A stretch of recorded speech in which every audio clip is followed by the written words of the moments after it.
Welcome to Desperately Seeking the 80s. I am Meg. And I'm Jessica. Meg and I have been friends since 1982. We got through middle school and high school together here in New York City, where we still live. And where we podcast about New York City in the 80s. I do Ripped from the Headlines. And I do pop culture. And pop culture is what's taking me to my intro today, Meg. Okay, I'm excited. Now, you normally have the, what do you think of this? Like you have your intro. I am on a tear today. Oh, yes. Okay. Yeah. Mm-hmm. Some of it's good. Some of it's less good. All and right. here we go. So last night, I had the great and good fortune to go to a gala at the Met. It was not the Met Gala. It was a Met Gala. I have very, very lovely friends who are deeply involved with the YMCA. It was their 50th anniversary gala for a particular award that they give out. So we all got all dressed up. They had a fabulous cocktail time in the main hall, and then we all had dinner at the Temple of Dendur. Wow. And it was smashing. And let me tell you something. It was another first, not just my first going to a gala at the Met. It was the first of the comedian Robbie Hoffman. It is her year this year. Robbie Hoffman is one of the funniest people I've ever witnessed. Fun. She has a special, I think, on Netflix. She's on the TV show Rooster.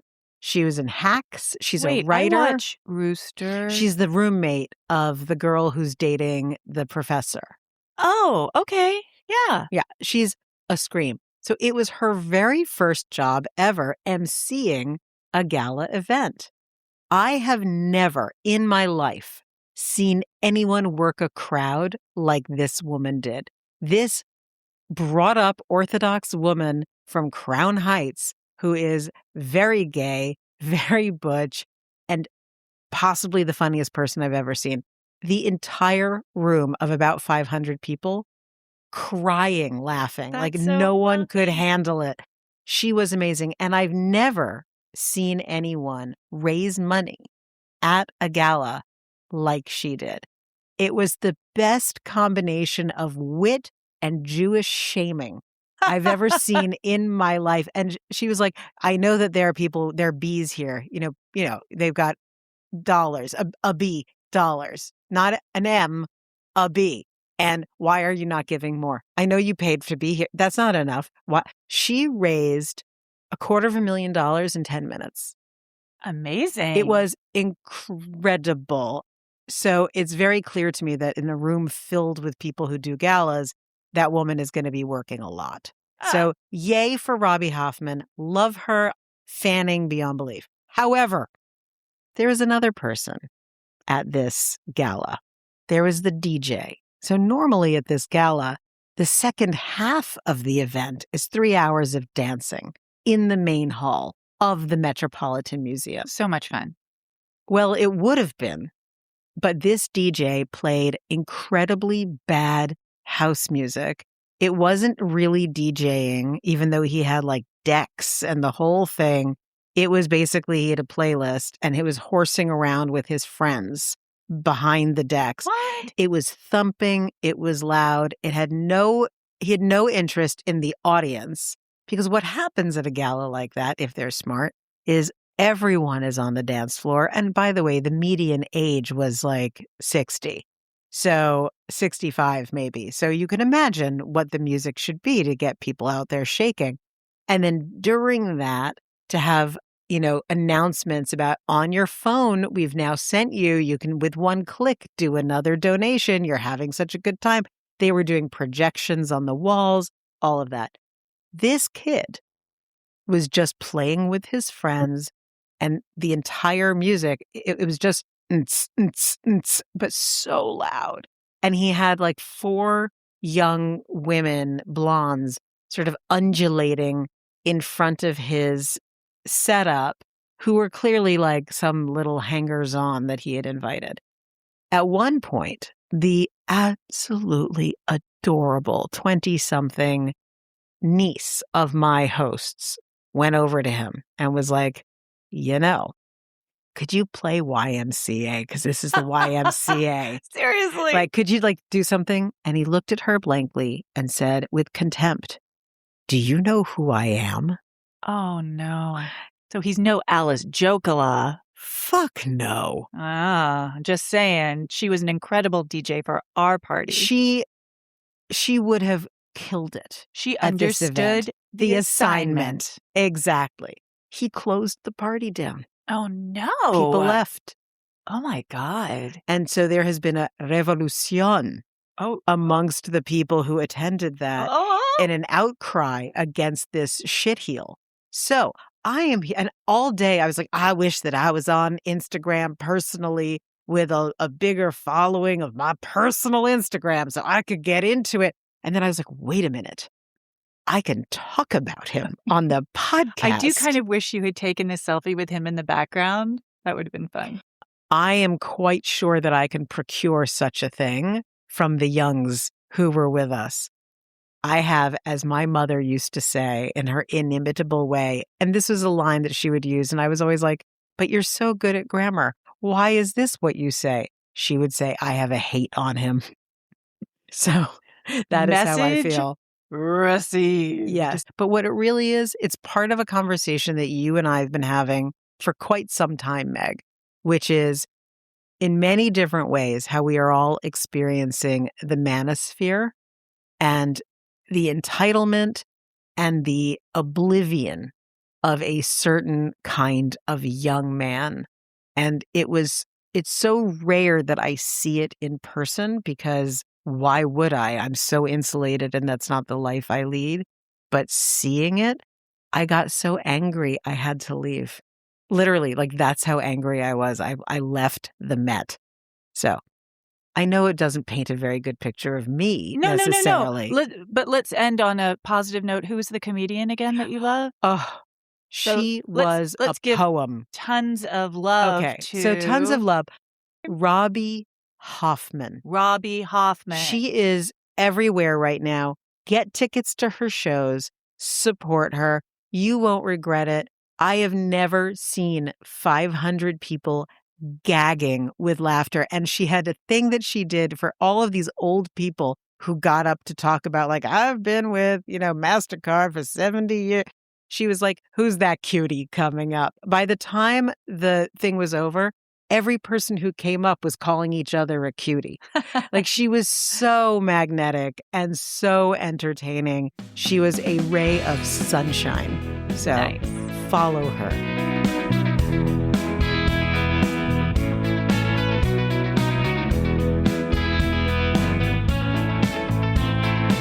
How old were you Thanksgiving 1983? 13. Right. I love that you're correct. I did that I checked math. the record. So what was a typical Thanksgiving? Did you spend it in New York? Yes. When you were 13? Yes, specifically when I was 13. And it was either at my parents' apartment or at the house of Sue and Harvey Greenstein. And it was, just family affair. And actually at that point, no, you know what? At that point, it was still always at my parents' or at my aunt's in Queens. And it was a very large affair, lots of people. And one of the things that I always remember, because, it was very typical Thanksgiving, but that it was we were obsessed with singing the hymn. I think it's a hymn. We gathered together to ask the Lord's blessing as a bunch of Jews. So it was an integral part. And my family on my mother's side cannot carry a tune in a bucket. And so it was absolute hilarity every time, but they would sing every verse to the bitter end. What time? What time did you have? Great question. It usually started at around 4. Okay. We did that too. Yeah. It's you have drinks and snackies because God knows you won't eat enough at the table. You have to be already full by the time you sit down. So yeah. And then I think there's always football. And so on Thanksgiving. And so then the men would retire to one of the bedroom, I guess my parents' bedroom, to turn on the game. Did you ever watch Thanksgiving Day Parade? Yes. Yes, that's something I wouldn't have remembered had you not brought it up. I remember watching. I went once when I was really little, but I didn't like crowds as a kid. Well, we would watch it on TV, and I remember. I mean, and everyone like remembers when Snoopy ran away. There's some great moments, and some of the the non-balloon entertainment that sticks with me is I always remembered seeing the kids who were coming from all over the country with their marching bands. Yeah. And I was always like, who are these people? Who does that? Like, it's fascinating. Not with contempt. Just No. like, it was like coming from Mars to me. Because obviously we don't have a marching band. We don't have a football field. You have to have like a field to have a marching band. Right. And I was just like, it's not that I didn't get it. It was that like the outfits, the doing things in formation that way, like being so proficient at an instrument, but it was like watching a bunch of people walking and chewing gum and patting themselves on the head. I was like, how do you do all of that at once? So they were kind of like interesting and mysterious. And the weather, cold. Breezy, their leaves. Thanksgiving has a very particular kind of feeling in New York City. Thanksgiving, yes, it is. It's cold, but the leaves are still swirling on the ground. So there's the knowledge that it's fall, but winter is right there because it's cold enough for winter, but you still have some of the trappings of fall around. And the way that the parade ends with Santa as the last float, it was always like, okay, fall's over. Here we are. That's exactly. Well, thank you for painting that picture. You're welcome. Was that what I was supposed to do? Was that the assignment? No, that's the assignment. Okay. I'm not going to give my source because I think it will become obvious. Oh, I thought this is like a deep throat thing. Like I'm not revealing my sources. On Thanksgiving Day, November 24th, 1983, at 9 a.m., while their parents were either packing up the car to drive to Grandma's or setting the table for when their guests will arrive, millions of kids hunkered down in front of the TV to watch Sesame Street. Obviously, you did not. You were 13 years old. The episode that day was sponsored by the number 5 and letters J and M. Since 1969, Sesame Street had been essential viewing for preschoolers. Airing on PBS without commercials, each hour episode was a combination of 30-second to 5-minute segments that told their own little story. Some segments were animated, some were live action, and some included Jim Henson's Muppets. Yay. And your favorite Muppet? We've talked about this. Animal, did you say? Oh, I mean, did I make that up? Were those Muppets on Sesame Street though? Animal was on Sesame Street. My favorite was Oscar the Grouch, but that should absolutely surprise no one. Right. Okay. Obviously, Oscar the Grouch. Okay. The set looked like a neighborhood street in Brooklyn, and many scenes took place on the stoop of a brownstone and at a corner grocery store.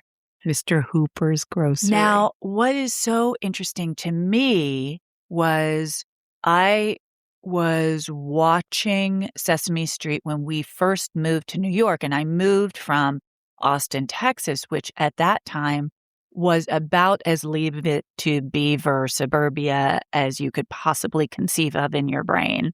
And to come to New York, I'm like, oh, I recognize this. I've seen it on Sesame Street. That's so cute. Yeah. Oh, Meg, you were primed. You were prepped. And then you even wound up with a house with a stoop. Aw. The live action characters were a diverse urban group. Bob, Gordon, Maria, Susan, Luis, and Mr. Hooper were all kind adults who lived on Sesame Street and interacted with the Muppets, some of whom represented kids at different ages. Developmentally, Big Bird and Cookie Monster are 6 years old. Grover is 4. Oscar the Grouch is 43. Yeah, that's that. I was just going to say, like, I don't think he's a kid unless I... And there's a lot of argument over the age thing, and production won't go on the record, so that's just left all of us guessing. But one thing is certain, the live action adults educationally and emotionally guide the Muppets as if they are children. Yes, that's, you know what? So true. And isn't it bizarre? I've never even thought of that. But yes, that's exactly what they were doing. Like, right. And I mean, I'm sorry, Grover is 4, but he's also a waiter. Yeah, I mean, at a that's restaurant. It's so phenomenal. Yes. And Although Bert and Ernie, I mean, they live they're with each other. Yeah, and they have their own homes. Yeah. They're roommates. Yeah. I mean, at least in their 20s, if not. I think developmentally it's 8.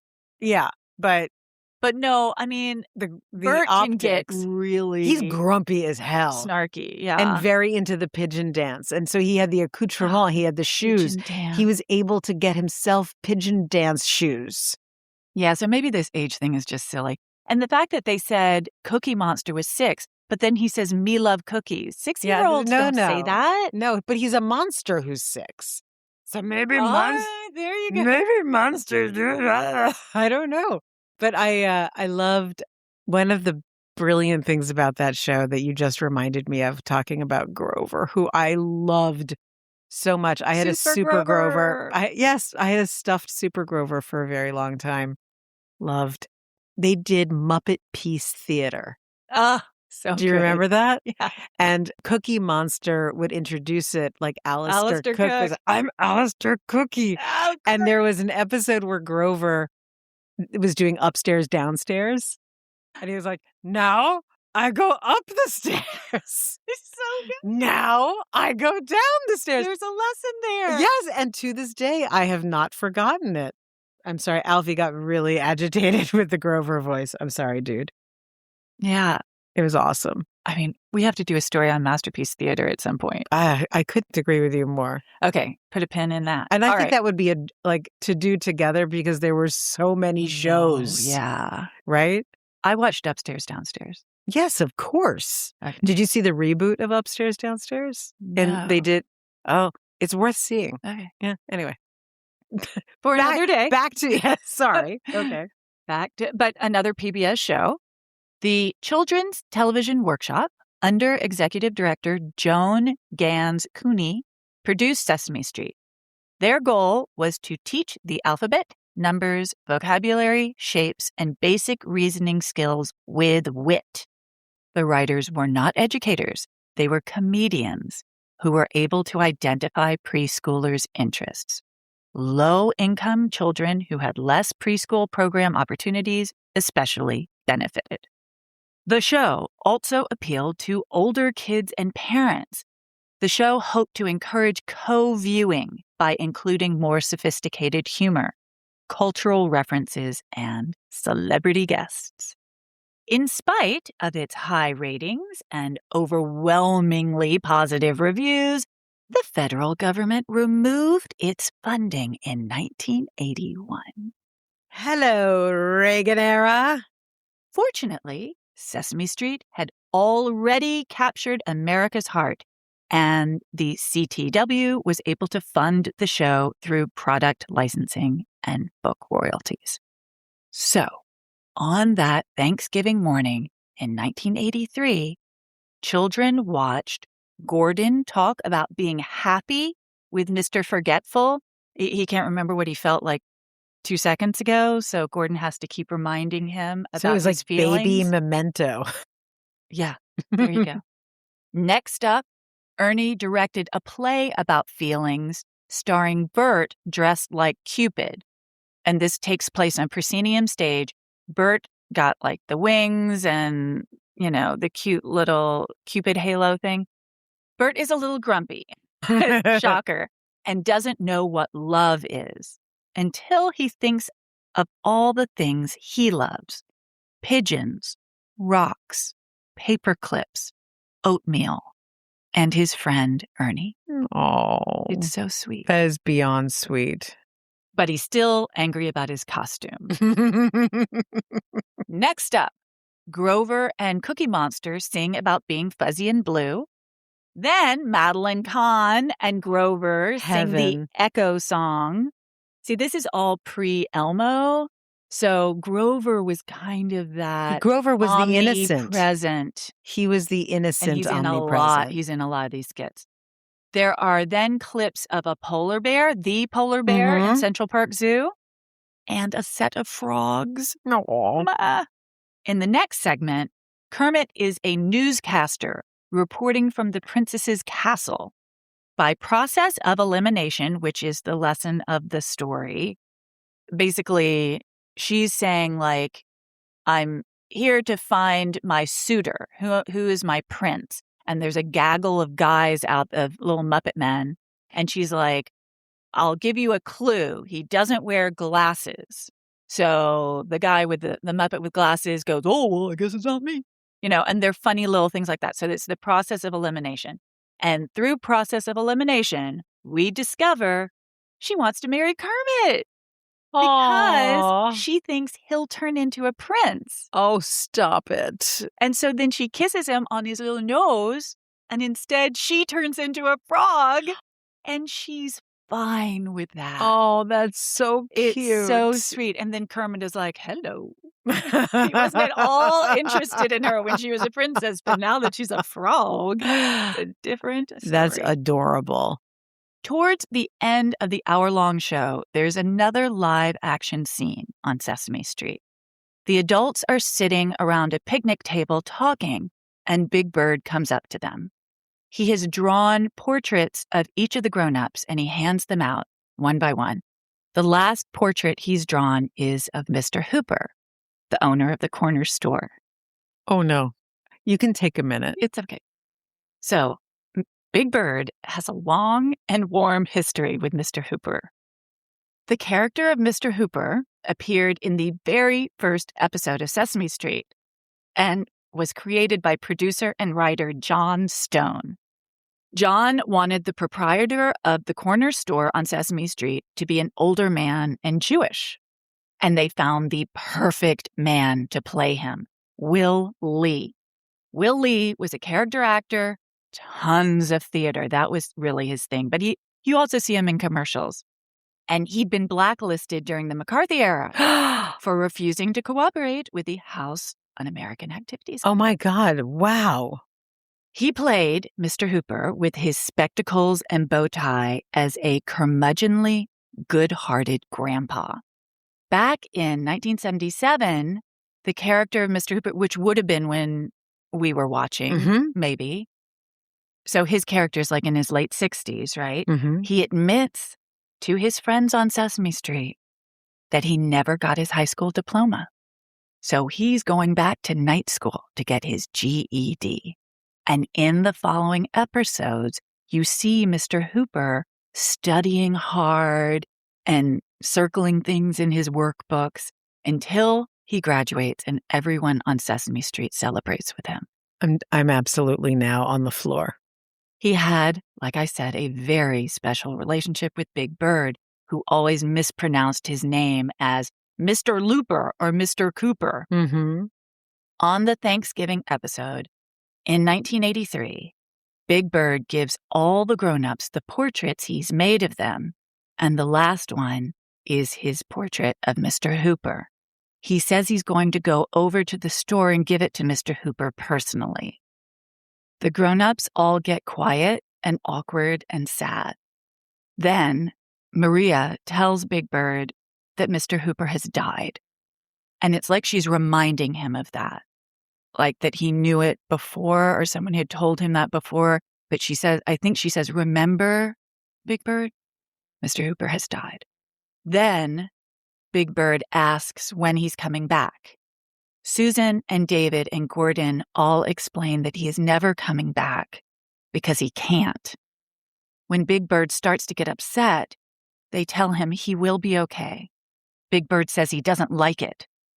David tells Big Bird that Mr. Hooper left the store to him, David, in his will, so he will keep looking out for Big Bird. They talk about how things will never be the same, but they will always love Mr. Hooper a lot. And they will always have their memories of him. When Big Bird asks why, Gordon explains that it has to be this way, just because. And they repeat that Big Bird goes, just because. And they say, just because. Then they all encircle Big Bird while he processes this. I can't even look at you right now. Are you trying to kill me? I'm sorry. Okay. When Will Lee died of a heart attack in real life, which was the previous year, 5 days after he was in the Thanksgiving Day parade, the producers of Sesame Street had a choice to recast the role of Mr. Hooper or just write a storyline that he retired or moved away, but instead they decided that children could handle the truth. And this simple scene in which Big Bird moves through denial and anger, arriving at acceptance with the help of trusted, empathetic grown-ups, is one of the most affecting scenes ever put on TV. The Mr. Hooper segment of that episode is not the end of the episode. They follow it with a story about a newborn baby, Leandra Williams. And Big Bird says how amazing it is that one day the baby wasn't there and the next day he is. The episode closes with a close-up video of a stem of a yellow daisy producing dew, almost like tears. As the camera pans out, we see that the daisy is growing out of a brick wall in Brooklyn. The episode was intentionally aired on Thanksgiving with the thought that families would be gathered together in case children had questions. The portraits used in the episode were drawn by Carol Spinney, who played Big Bird, and the portrait of Mr. Hooper still hangs above Big Bird's nest. Carol said of the Mr. Hooper episode, quote, "When we finished that scene, there wasn't one of us whose face wasn't streaked with tears." You can tell that Bob is having a really hard time keeping it together, like we are right now. In 1970, Will Lee, so this is a year into the show, told Time magazine, quote, "I was delighted to take the role of Mr. Hooper, the gruff grocer with a warm heart. It's a big part, and it allows a lot of latitude. But the show has something extra, that sense that you sometimes get from great theater, the feeling that its influence never stops." I'm sorry. I can't. I love you. I'm going to kill you. I mean, and we were 13. I remember that episode. The more you talked, because I saw it not on Thanksgiving. I saw it afterwards. Well, because we wouldn't have watched it Right, that but morning. I But remember we grew up with Mr. Hooper. I remember when I saw that episode, because as you started to talk about it, and I know that I am sorry because it didn't help you, but that's when I started crying. Is I remember as an adult watching that, a young adult, and being stricken. And it was a childhood loss. So watching it, so much of this podcast is about what did we experience, and then as adults, how do we look at it? And so that episode, as an adult, I looked at my relationship to that show. And I think that the severity, how extreme my reaction was at the time. And now, 30 years later, just hearing you talk about it and losing it is testament to two things: how the producers and the actors handled that particular show, but they created a world and an environment where it was possible to do the impossible, which was talk about death with children and make it safe. I don't think any entity, I was going to say TV show, like a film, TV, anything, has ever done that like that. And the flower that you described, and instantly I'm like, it's Big Bird because it's yellow and it's crying. I'm like, they were masterful. Still are. Yeah. Although I got to say, I was never a big fan of Elmo. I'm out there with it. Okay, fine, I said it. But with that and it's aside, true, in the certainly, I don't know when they started with the Elmo thing. I love Elmo. Alice loves Elmo. But I, as a parent, I was not thrilled with how much Elmo there was. There's basically the second half of the show was a 30-minute Elmo's World. You can't move your kid away from that. The cool thing when they're just short little segments is like, if you don't want your kid to watch an hour of TV, you just turn it off after a segment, right? But you can't turn it off in the middle of Elmo's World. So once Elmo's World starts, you are there for that half hour, which I just felt like, guys, don't do that to us. Give us some options here, you know? That is such an interesting take on it. I just found the character deeply irritating. I don't know if I ever told you But that I you love interviewed Elmo when he has that funny thing with the rock.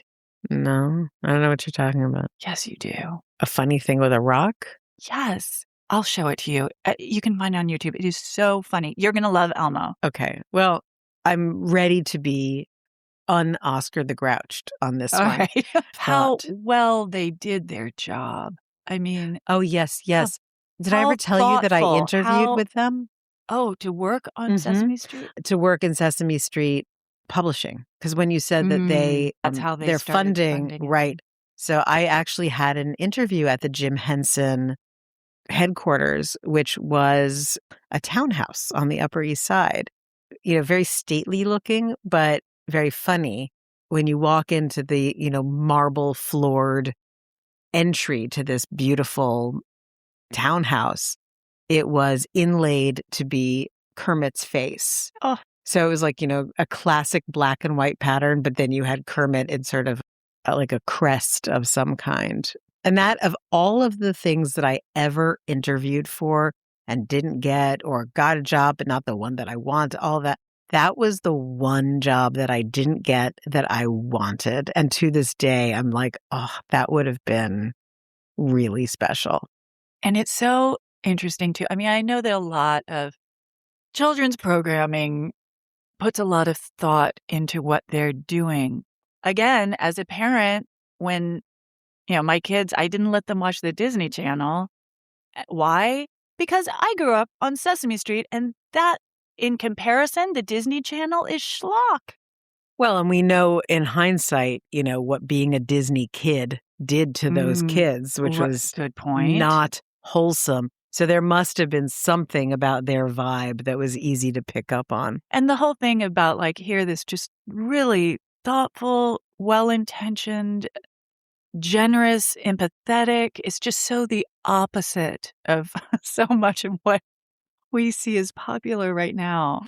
I was watching something that was leaning into how culturally everyone needs right now to be re-educated on compassion.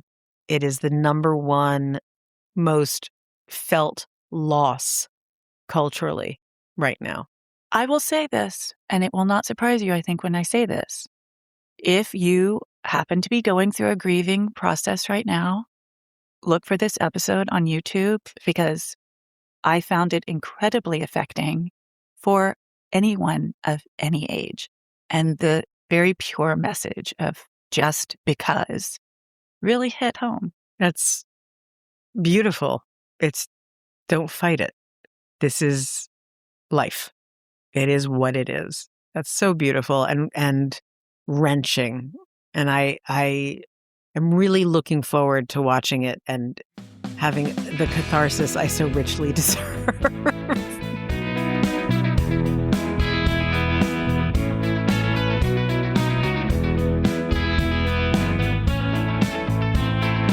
I'm so interested by this topic, and it's very hard to research. And so I have some material, but this is also sort of a follow-up. Vito Bruno, very hard to find more on him. I think he has scrubbed his background. Well, I think he has too, because I was trying to just put things on the Instagram, and he very much wants to be known as a politician now. Yes, you cannot. A Republican politician. The only thing I've been, the only thing I've been able to find, he was quoted in the New York Times when a murder took place that he was not implicated in.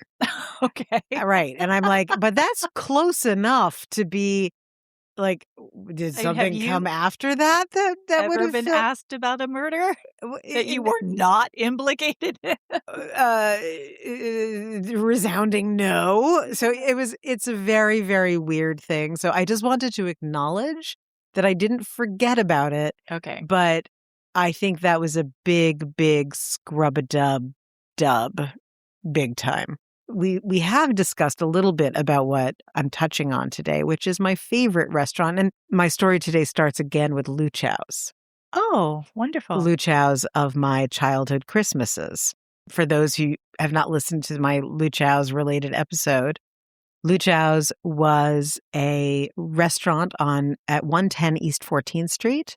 That was a German institution, started in 1882.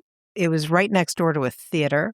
It was a glamorous, lavish, over-the-top, gorgeous place where actors and actresses and politicians and the who's who would dine. What avenue? Between, I think that's like between 3rd and 4th, because it's where the NYU dorm is now. Okay. Where is it in relation to the old Palladium? Next door. Got it. The old Palladium was what the theater became. Got it. When it was the new Palladium. Now there's a Trader Joe's there, I too. know. And what was great about the theater, which I've talked about in the past, I know, is that there was a tunnel that connected the theater to Lūchow's. So the chorus girls could go from the theater to the restaurant and not have too many stage door Johnnies running after them. Amazing. But it was an amazing, amazing place. And it lasted exactly 100 years, because in 1982, it closed at that location. It lived a little bit longer at another location, and then it was in Times Square, but it was never what it was, and that was the end of an incredible era. But right when it closed in 1982, Lūchow's became something that I never knew about. And it's part of the history of this building that became what is now the NYU dorm. In November of 1982, the Palace opened at 110 East 14th Street. It was a nightlife hybrid. It was the brainchild of John Addison. It was supposed to be a mishmash, a hybrid, an entertainment destination that was part supper club, part disco, part cabaret venue, and part gay nightlife destination. Interesting. It was I don't remember who I was talking to about this recently, but we were talking about going out and going dancing and all of that. And a lot of the places where we went, like there was nothing else there. And the idea of the destination restaurant, the destination club is no longer. Right. But you would go and it was such a schlep and it was in such a place where like there's nothing else going on. You knew you were there for the night.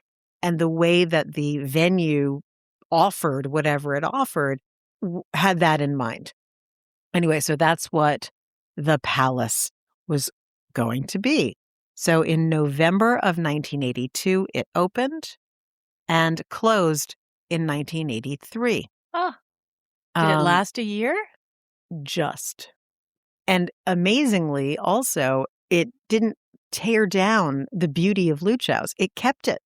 So it wasn't like, now we're going to make this into an industrial whatever. It kept the paneling and the drapings and all of that, because it was also a space for tea dances. Who knew? So it was opened by John Addison, who I will describe in a moment. He's connected to another one of our episodes about the Clash at Bonds International. And promoter John Blair was in charge of getting people in the door. He had Sunday night tea dances there. He advertised the venue as the new place to be on Sunday nights. There was also Wednesday nights with a K, like of the Round Table at the Palace, with promoter Steve Straub. And they even had a membership. If you subscribed to their membership mailing, you had discounts and all these things to go there. Sort of like a club. Exactly. And there's even a surviving letter, and I can show this to you, share it with you. And again, think about this. This is 1982. Think about what I'm about to say. A newsletter that went out from Peter Straub, or rather a letter that went out from Peter Straub to different businesses saying, "Dear gay marketers," and it encouraged them to join the mailing list. There was drag, there was cabaret, there were performances by women. It wasn't all men, it wasn't all drag who are comedians. It was a little bit of everything, but very LGBTQ, actually at the time LGBT focused. The problem with the Palace was that it opened. What happened in 1982 and 83, Meg? AIDS. Yeah. It opened at the exact same moment that AIDS was identified as AIDS. And so it closed very quickly, as a lot of hotbeds of gay activity did at the time. So yes, it coincided with the onset of the public awareness of AIDS as AIDS and not as a gay cancer that might be very limited. It didn't really change the landscape of gay culture. It didn't do anything that really could be remembered, but maybe not. And that's what I want to find out. I want to find out more about John Addison and Peter Straub and these people who had this. Can you imagine having the vision to take over Lūchow's and say, we're going to make this into a combination of Lūchow's, what it was as a dining establishment, and the theater that used to be next door? Like, that's such huge, big thinking. What it is it's fabulous. You're right. It is absolutely, literally, absolutely fabulous. Our tie-in with our episode about the Clash. As we know, Bond clothing wound up being taken over. That space, that the space where Bond clothing was. This is in Times Square. Yes. After a few years of vacancy, it was rechristened Bond International Casino, and it was supposed to be the largest disco that the world had ever seen.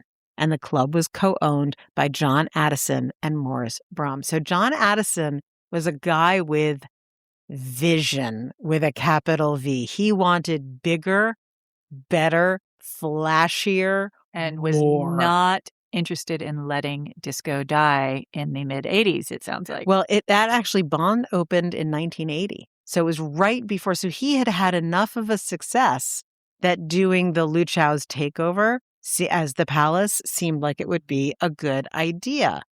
And I love this. I didn't know what the Bond International Casino was like inside, because all that I knew was, they had this punk band. And the marquee. Right. It featured accoutrements such as a, quote, musical staircase. Ooh. Fountains retrieved from the set of the Liberace show. Oh, my goodness, David. And the fountains usually ended up filled with near-naked patrons. They had a wide-ranging music policy, usually spun by resident DJ Kenny Carpenter. However, the joint never really caught on because of its seedy location. So it did catch on, but it didn't catch on the way they wanted it to. And the space was too much to fill, and that's why it became a venue. That was how it wound up being turned into that. And what's there now? Do we know? I don't know. It's a very I'll look good, that up and post it. It is a very good. I want to visualize. And actually, this article that I have here talks about, some shenanigans with the FDNY, and the building was a hotbed of, again, shenanigans. But anyway, so I'm intrigued by John Addison. I want to know more about him. I doubt that he has scrubbed anything, but he's a little bit hard to look up. He is what I think of as a really typical 80s impresario. There were these guys who had vision, and I think because of the financial boom in the city, they could do it. They could go and make it happen. I love this whole world that I think I'm sort of picking at the surface of. And I mean, it I want sounds to like see. a fantasy. I want to see the interiors or even a sketch of them. Yes. And great word, fantasy. I'm so intrigued by fantasists that we'll see. We'll see what comes next. But anyway, that is a little teaser for maybe next time. Cool. And we should find a destination place here in the city this summer. Meg, I would love that. You know what? You and I have not had like a ridiculous outing in a long time. Let's choose such a place. You know, this is a summer that deserves to be a summer of fun. I think fun has to be had. Agreed. So let's figure out what that is. And even if it means that we need to go to another borough. On the ferry. On the ferry.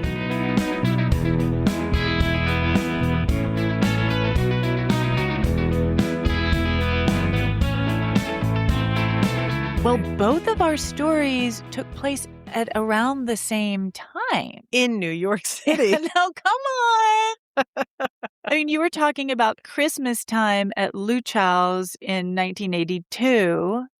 Well, which would have been just a month after Will Lee passed away. Well, actually, 1982 November is when the palace opened. Oh, okay. Yes. My childhood there was really in the 70s and before 1982. But yeah, I think that our tie-in is that we were talking about these holiday meals and family and where did you do it and what was it like? But something just occurred to me, which might be totally off base. And I know that the episode that you described, which had us both completely bawling, was because Mr. Hooper died. But I'm wondering about the willingness to go deep into the subject of death, and that was a time when this city had death all around us. And I'm wondering who at Children's Television Workshop and who at Jim Henson Productions and all of that, who might have said, this is actually something that might be touching kids' lives in a way that, you know, we're only beginning to imagine, because who knows who's in their world who is suddenly, very suddenly disappearing. Mm-hmm. That's such a good point. And then the flip of that, of course, is just the fantasy that is Sesame Street. I would have died to visit Sesame Street. Me too. But that you know would have been a destination. I wonder if I would have even loved it as a child as much as I would have as an adult. Because like as a child, you look at it and you're like, oh, it's Sesame Street. It's a place. It's a thing. And as an adult, to appreciate like these people, these are visionaries who invented a world. And I love that there's so much history still on the set that it just builds over time like a neighborhood. Exactly. It is really beautiful. When you said that about the picture, the portrait above Big Bird's nest, I was like, again with the crying, I can't. All right. So let's pick a destination place. Yes. Where we can go and have fun. We did that last summer, so now it's time to do that again. It is time. Have you ever been to Alice Adams' house on Staten Island? No. It's magical. Maybe that's a place. We could take the Staten Island Ferry. That's what I was thinking. Well, no, but that's yes, that's what I'm thinking, that we could take the ferry because we are both now big ferry enthusiasts. And there's also some great food on Staten Island. But Alice Adams' house, we could talk about it on the next episode, but it is a preserve and a historic house. And I think she's a wonderful person to be connected to, for us to connect to with this podcast. She was an iconoclastic woman who lived her own life on her own terms. All right. Well, that's a teaser. Indeed. Before we forget, Meg. Yes. You know, you have been so great about asking people. So now I'm going to ask people. Ready? Guys, we are not. I'm not dragging Meg into this. I am begging. I am officially begging our dear beloved listeners, please find it in your hearts. And I know, look, if you've been listening to this whole episode, I'm so inspired by Robbie Hoffman and how she raised $250,000 in 10 minutes. I am now going to pressure and beg and wheedle and do all those things. Please, it will make a massive difference for us and then eventually for you as our listeners. If you could do the simple thing of just going to Apple Podcasts and writing a review, and it could be really brief. You don't have to write the great American novel, just a brief and we hope glowing review of the podcast. It does so much for us. It does so much for the algorithm, and it really helps us get a broader audience. That's the thing. And a broader audience eventually will mean more money, more fun, more stuff that we can offer. So a little tiny, no financial investment of maybe a minute to do this will make a huge difference. So in advance, we thank you.